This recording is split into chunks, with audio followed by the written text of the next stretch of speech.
እሺ ዛሬ ደግሞ ይዤላችሁ የመጣሁት ስለ ጨጓራ ቁስለት ነው።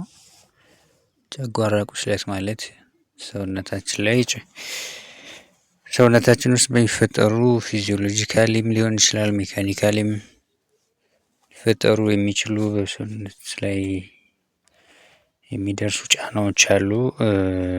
ፊዚዮሎጂካሊ ካነሳን ያው የአሲድ ኤንድ ቤዝ አለመመጣጠን ሊሆን ይችላል።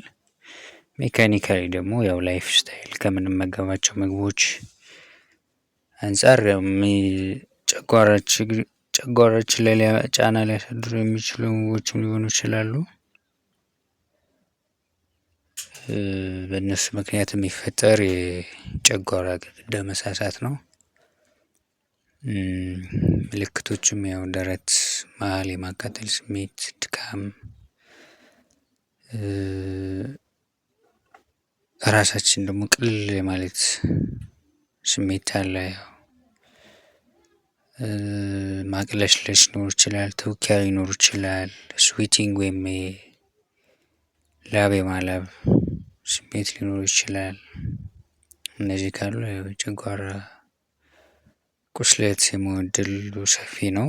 ምናልባት ክሮኒክ የሆነ በሄደ ቁጥር ግን ሊያሳያቸው የሚችሉ ምልክቶች ያው ብዙ ሰፋና በዛ ያሉ ናቸው። ግን በጥቂቱ እነዚህን ካለ ወደ ህክምናው ስንሄድ በሁለት እንከፍላቸዋለን።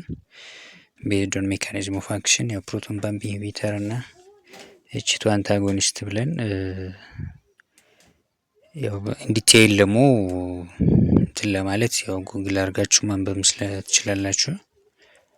ነገር ግን ያው ትክክለኛ ፈርስት ላይን ብለን ወደምንወስደው እንትን ስንሄድ መጀመሪያው ያው ኦሚፕራዞል ይባላል። ኦሚፕራዞል፣ ፓንቶፕራዞል፣ ሲሜትዲን፣ ራንቲዲን ያው በካፕሱልም በኢንጀክሽን መልክ ይኖራል። እነሱን በአግባቡ መጠቀም ይመከራል። ከዚህ ውጪ ቤስት ደግሞ ያው ስትረስ እሱን መቀነስ መቻል ይኖርብናል። ምክንያቱም አንዱ ፊዚዮሎጂካሊ እንትን የምንለው ፋክተር ያለው ያው ስትረስ ስለሆነ ማለት ነው። ከዛ ውጪ